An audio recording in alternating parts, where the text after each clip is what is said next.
వక్రతుండ మహాకాయ సూర్యకోటిసమప్రభ నిర్విఘ్నం కురు మే దేవ సర్వకార్యేషు సర్వదా. ఓం గం గణపతివే నమో నమః. ఓం గం గణపతివే నమో నమః. ఓం గం గణపతివే నమో నమః. ఓం నమః శివాయ. ఓం నమః శివాయ.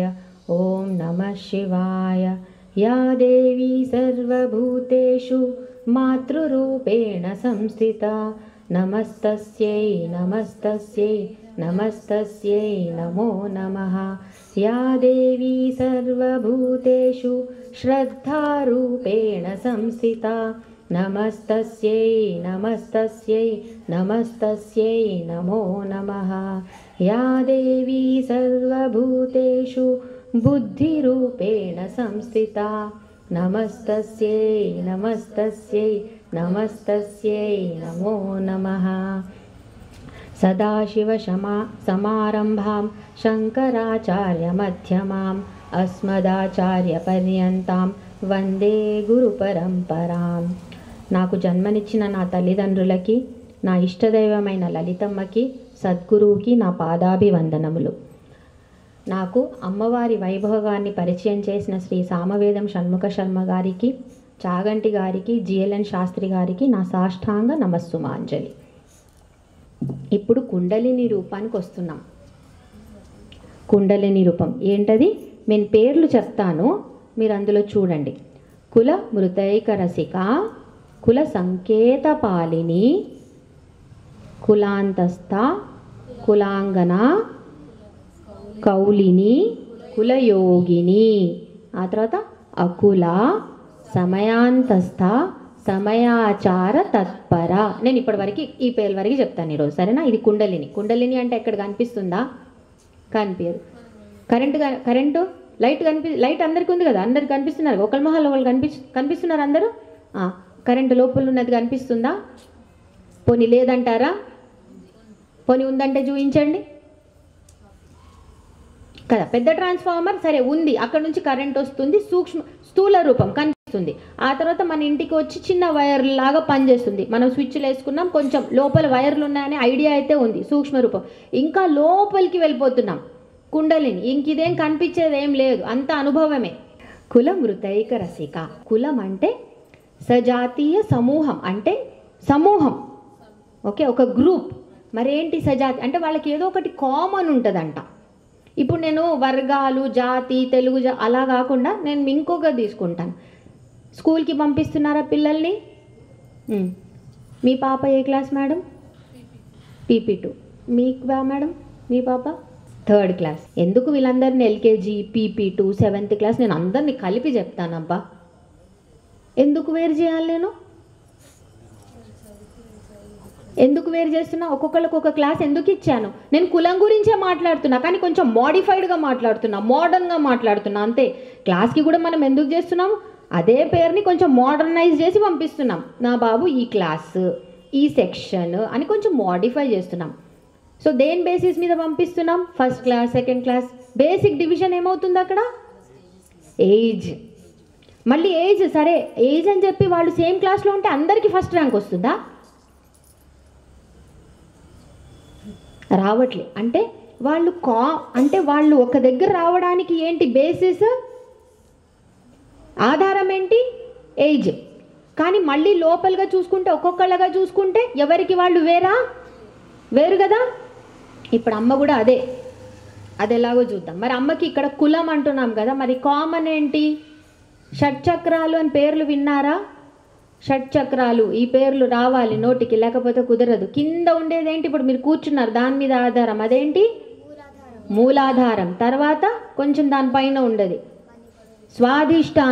స్వాధిష్టాన.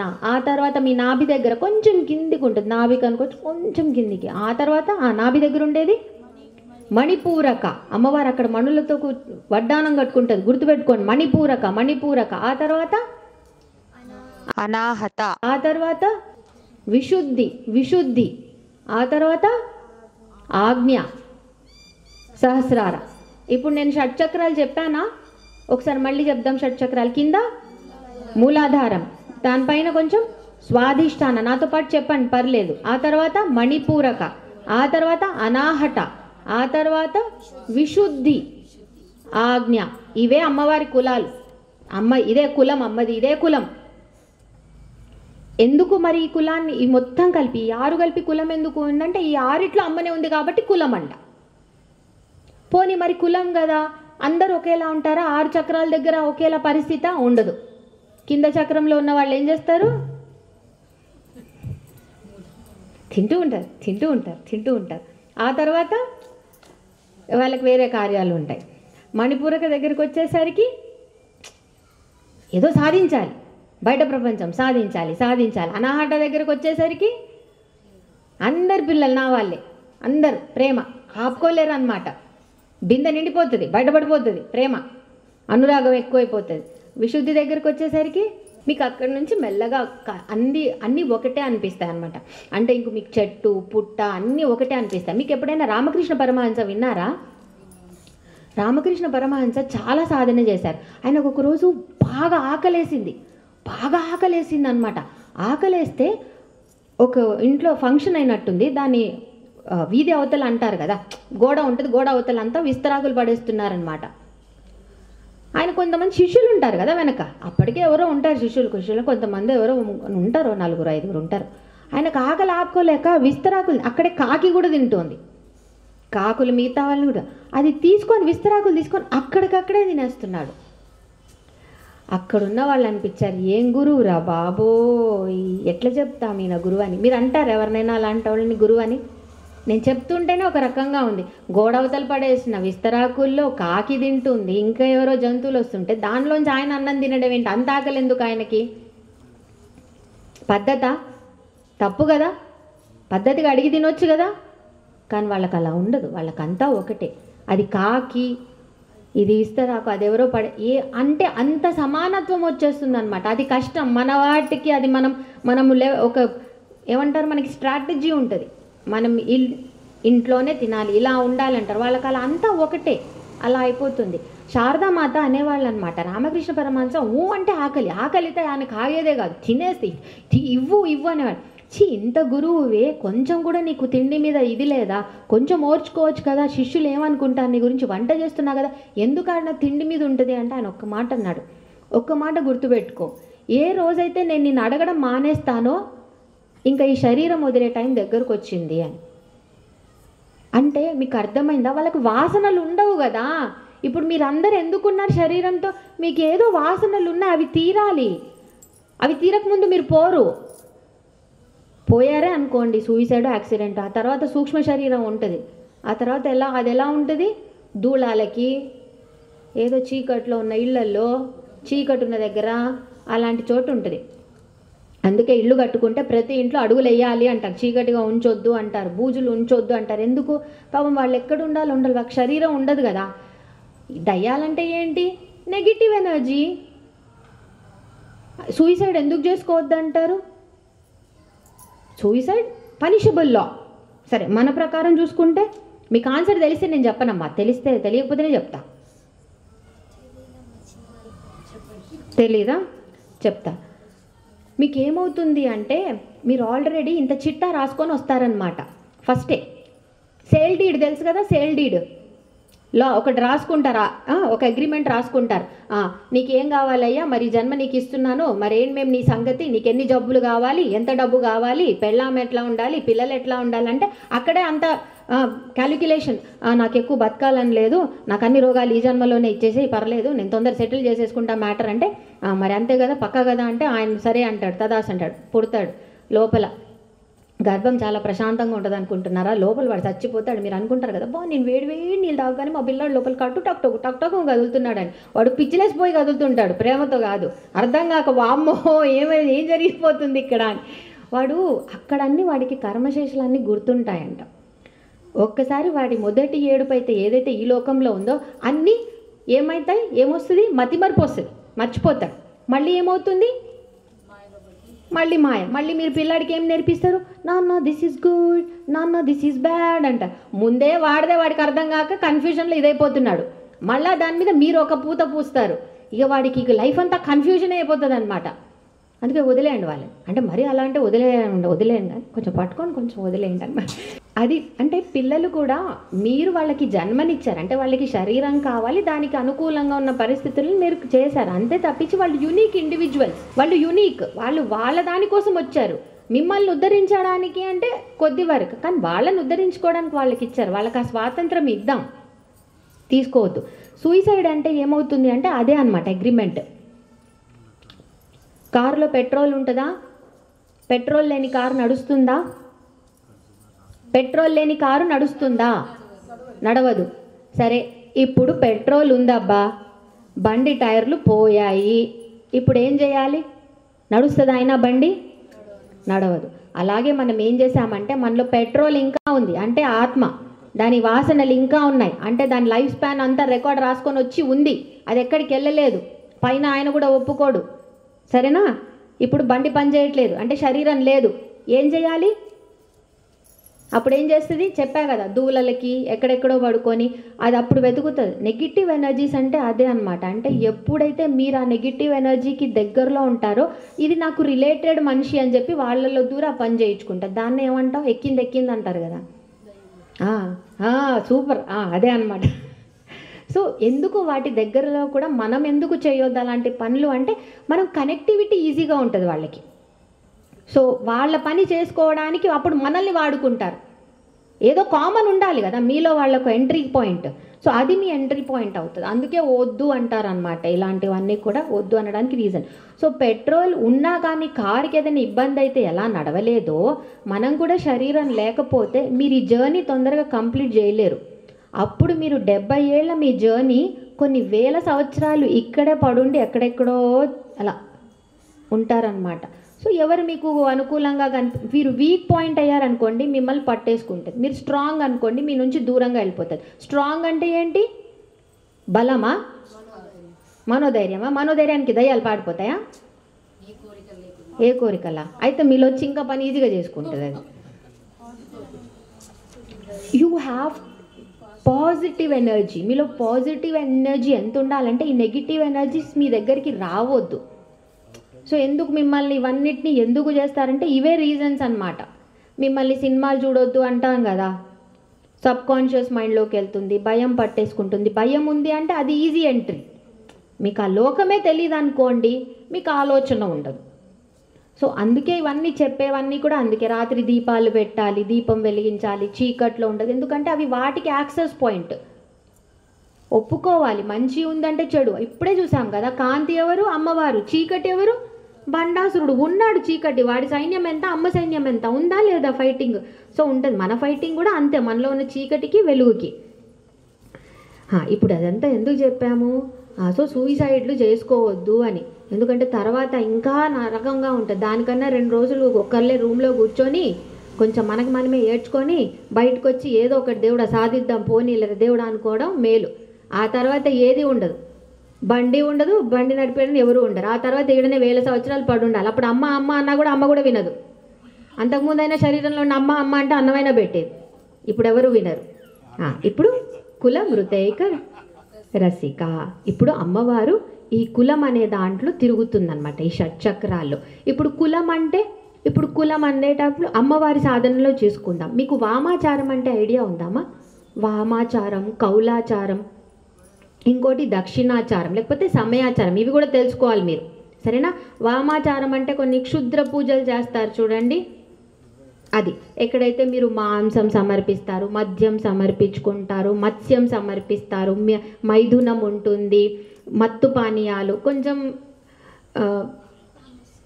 ఎక్కువ తామసికం, అందరూ యాక్సెప్ట్ చేయలేని విధంగా కొంచెం వాళ్ళ పూజ ఉంటుంది. ఎక్కువగా రాత్రి నిషాలో ఉంటుంది, మత్తులో ఉంటుంది, అదంతా కూడా.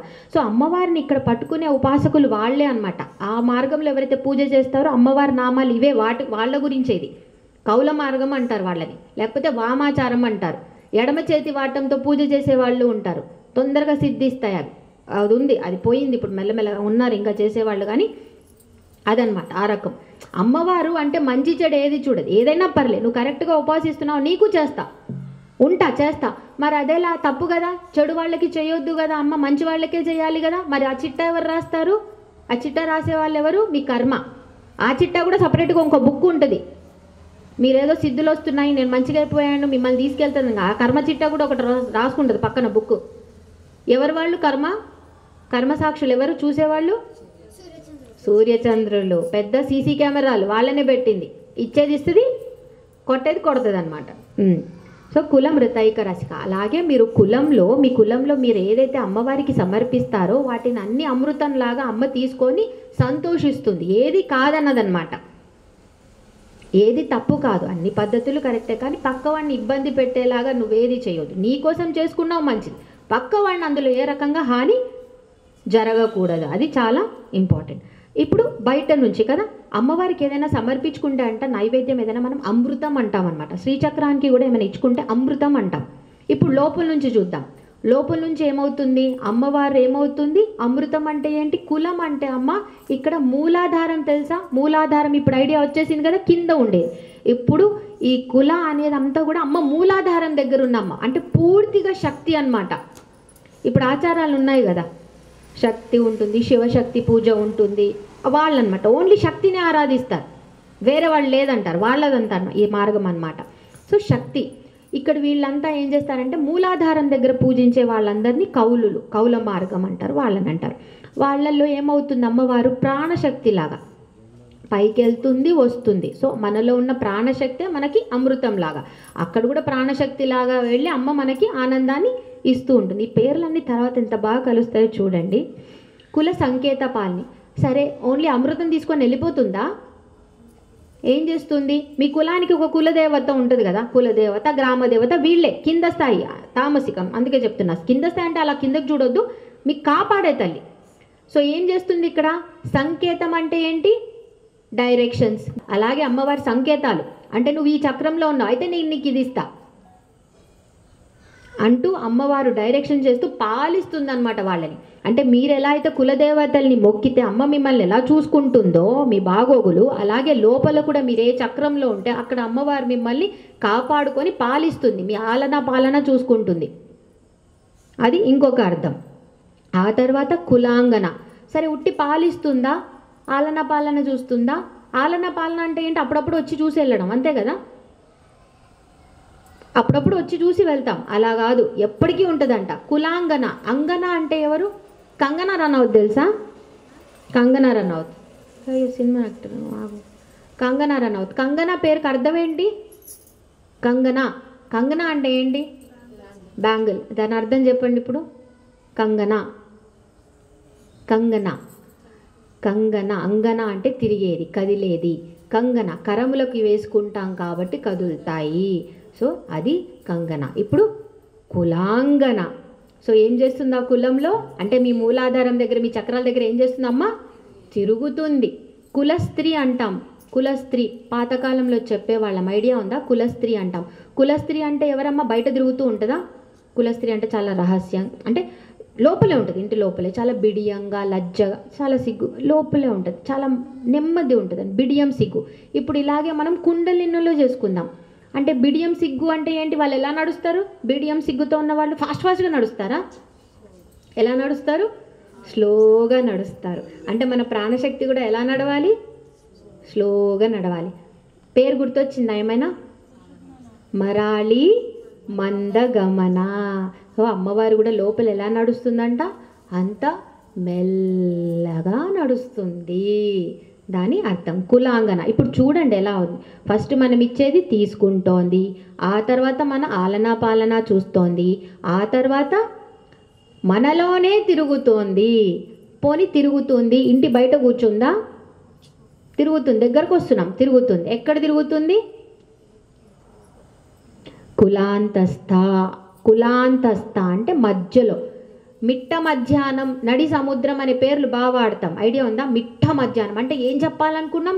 ఫుల్ పవర్ఫుల్, మధ్యలో, మిట్ట మధ్య. నడి సముద్రం అంటే సముద్రం మధ్యలో. అలాగే కులాంతస్థ అంటే మీ మధ్యలో ఉండి, మధ్యలో ఉండేదేంటి? సుషుమ్నా నాడి అంటే ఎక్కడైతే మీ చక్రాలు ఉంటాయో, పద్మాల్లాగా ఉంటాయి, అక్కడ ఉంటుందంట. మళ్ళీ ఎక్కడో దూరం శరీరంలో ఇటుకోనాకు అటుకోనాకు అవయవాల్లో ఉంటానది కాదు, శరీర భాగాలు మధ్యలో ఉంటుంది. ఎందుకంటే ఇక్కడ అమ్మ ఎక్కడ ఏం కనిపించట్లేదు కదా, అంత ఏమో చెప్తున్నా, లోపల కనిపిస్తుంది, లోపల ఉంది, తిరుగుతుంది అని. కుండలిని ఐడియా ఉందా? ఒక్కసారి గూగుల్కి వెళ్ళి కుండలిని అని చూడండి, కానీ మీరేం ప్రయోగాలు చేయొద్దండి, పేర్లు తెలుసుకోండి అంతే. ఎందుకంటే మన విద్య ఏంటి తెలుసా, ఇట్స్ సైన్స్ ప్లస్ స్పిరిచువాలిటీ. అంటే మనం సైన్స్ని ఎప్పుడు వేరుగా చూడలేదు, మనం సైన్స్నే స్పిరిచువాలిటీలో కలిపాం. కాబట్టి ఈ పేర్లన్నీ కలుస్తాయి, అవి ఎలా పనిచేసి, nothing but science, it's a spiritual science. కాబట్టి తెలుసుకోవాలి, ఏదో ప్రయత్నాలు చేసి మీరంతా మీరేదో చేయడానికి కాదు, ఉంది ఇది, మనం ఎంత లోతుగా వెళ్ళగలము అని చెప్పడానికి ఇది, సరేనా.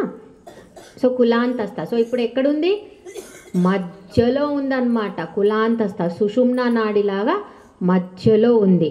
ఆ తర్వాత మధ్యలో ఉంది, అక్కడక్కడ రెస్ట్ తీసుకొని షట్చక్రాలు కదులుతోంది. ఆ తర్వాత ఇంకో పేరేమొచ్చింది, కౌలిని. కౌలిని, కౌలిని అంటే ఇప్పుడు మధ్యలో ఉంది కదా, చక్రాలు ఉన్నాయి 6 చక్రాలు ఉన్నాయి. నేను ఒక చక్రం మర్చిపోయానే, మరి ఏంటది, ఇక్కడ ఉంటుంది పైన, ఏంటది, సహస్రారం. నేను దానికి చెప్పనేదే, దాన్ని కలపలేదే లేదు, ఎందుకు అలా, ఆగండి దాని దగ్గరికే వస్తున్నా. కౌలిని అంటే ఇప్పుడు దేంతోనో ఇది కలుపుతుందంట, ఊరికే నేను అబ్బా వెళ్తుంది కదా, వెళ్తే దానికి ఒక జర్నీ ఉంది, అంటే ఎక్కడో ఒక దగ్గర చేరాలి కదా. ఇప్పుడు మీరు కారు ఎక్కారు, ఎక్కడో ఒక దగ్గరికి వెళ్ళాలనుకునే కదా కారు ఎక్కుతారు, లేకపోతే అలాగే లాంగ్ డ్రైవ్ అంటే అర్థం కాకుండా పోతారు, అది వేరే విషయం. కానీ లేకపోతే ఇక్కడ అని అనుకుంటారు కదా. ఇప్పుడు అమ్మవారు వెళ్తోంది అంటే ఎవరితోనో కలవడానికే కదా, అంటే ఎవరినో కలుపుతోంది కదా. ఇప్పుడు అదే కౌలిని, ఎక్కడో కలుపుతుందంటే ఎవరినో, చూద్దాం ఎవరినో. ఆ తర్వాత ఏమొస్తుంది, కులయోగిని. ఇప్పుడు కులయోగిని. యోగా అంటే ఏంటమ్మా, యోగా అంటే ఏంటి, యోగా బేసిక్ మీనింగ్ ఏంటి, యోగా అంటే మెడిటేషన్, ఎక్సర్సైజ్. యోగా సంస్కృత మీనింగ్ ఏంటి, యోగా అంటే యూనియన్, కలయిక. కలయిక అనేది యోగా అంటాం. ఇప్పుడు అన్నాను ఎవరి దగ్గరకో వెళ్ళడానికి పరిగెడుతుందని చెప్పాను, సో ఎక్కడో ఉందని, ఇప్పుడు కలిసేసింది, కుల యోగిని కలిపింది కాబట్టి, కలిపే పని చేస్తుంది కాబట్టి ఇప్పుడు ఏమైంది, కుల యోగిని. ఇప్పుడు కలిసిన తర్వాత ఏమైంది, ఎక్కడికి వెళ్ళింది, అకుల అంటే కులం లేనిది. ఇంతవరకు కులం అంటే నేను ఏం చెప్పాను, గ్రూప్ అన్న, first class, second class, third class, చాలా ఉన్నాయా లేవా కులాలు అంటే అనేకమా, ఎక్కువ ఉన్నాయా. ఇప్పుడు కులం ఎక్కడికి తీసుకెళ్ళింది మనల్ని, అకుల అంటే అక్కడ కులం ఉందా, లేదు. అంటే అక్కడ ఏమైంది, ఒకటే ఉంది. అంటే ఇప్పుడు మీరు ఏకం అయ్యారా, అయ్యింది. ఎప్పుడయింది అది, ఎప్పుడైతే శక్తి శివుడితో కలిసింది. ఇప్పుడు ఏమైంది, శివశక్తైక రూపిణి, అకుల అయ్యింది. మజిలీ గమ్యం రెండిటికి తేడా ఉందా, రెండు సేమా. మజిలీ అంటే ఏంటి, మజిలీ అంటే ప్రయాణం, జర్నీ. గమ్యం అంటే డెస్టినీ, చేరుకున్నాం. ఇప్పుడు నాకు మజిలీ వద్దా, జర్నీ వద్దు, పోనీ నేను డెస్టినీకి రీచ్ అవుతానా, కారు. సరే నేను మజిలీ చేశాను, డెస్టినీ లేదు దానికి, ఇప్పుడు మీకు దానికి అర్థం ఉందా, లేదు. అలాగే మీకు అయ్య కావాలంటే అమ్మని పట్టుకోవాల్సిందే. వీళ్ళిద్దరూ కలిపి ఉంటారు, వీళ్ళిద్దరిని మీరు వేరుగా చూడలేరన్నమాట. మీకు ఒక గోల్ ఉందంటే దానికి ఒక ప్రాసెస్ ఉంటుంది, ఒక పద్ధతి ఉంటుంది, దాని ప్రకారం వెళ్ళాలి. వీళ్ళిద్దరూ వేరు కాదు. సరే ఒక జర్నీ వెళ్ళాక, ఒక ముందుకు వెళ్ళిన తర్వాత ఇప్పుడు జర్నీ డెస్టినీ రెండు వేరా ఒకటా, వెళ్ళారు మజిలీలో వెళ్ళిన తర్వాత ఒక దగ్గర చేరారు. ఇప్పుడు రెండు వేరైపోయాయా, ఒకటే అయిపోయారా, ఒకటే అయిపోయారు. ఇప్పుడు నేను కొంచెం ఇది ట్రావెలింగ్లో, ఇప్పుడు నేను ఇంకోలా చెప్తాను. మీ ముందు ఏం పెట్టుకున్నారు, ఏమందాము, ఒక యాపిల్ పెట్టుకున్నారా, సరే యాపిల్ బయట ఉంది, మీరు ఉన్నారు, రెండు ఉన్నాయి కదా. సరే ఇప్పుడు ఈ యాపిల్ నేను తిన్న కొద్దిసేపు అయిన తర్వాత నాకు యాపిల్ చూపించండి, ఎందుకు, పొట్టలో ఉంది. సరే ఆ పొట్టలో వెళ్ళిన తర్వాత ఏమైంది, ఎనర్జీ లాగింది, అంటే అది ఏమైంది, ఇప్పుడు నేను అయ్యానా, అంటే ముందు రెండు వేరు, ప్రాసెస్ గోల్ వేరు, ఆ పని చేసిన తర్వాత రెండు ఒకటే. అంటే మీరు అన్నాన్ని ఎంత కోపంగా తింటే మీకు అన్నం మంచి చేయాలా, ఎందుకు చేయాలి కదా. మీరు బాగా తిట్టుకుంటూ ఆయాసంగా ఒక మజిలీ, ఒక ప్రయాణం చేస్తే మీ గమ్యం చేరిన తర్వాత అయినా ఆనందం ఉంటుందా, అందులో ఉండదు. అంటే మీ ప్రాసెస్, మీ మజిలీ ఎంత బాగుంటే మీ గమ్యం చేరిన తర్వాత కూడా మీ ఆనందం అందులో కనిపిస్తుంది. వీళ్ళిద్దరు అలా వేరు కాని వాళ్ళు అనమాట. సో అమ్మ అక్కడికి మెల్లగా మిమ్మల్ని తీసుకెళ్తుంది. అకుల. ఇప్పుడు అకుల తర్వాత ఏం పేరు? సమయాంతస్థ.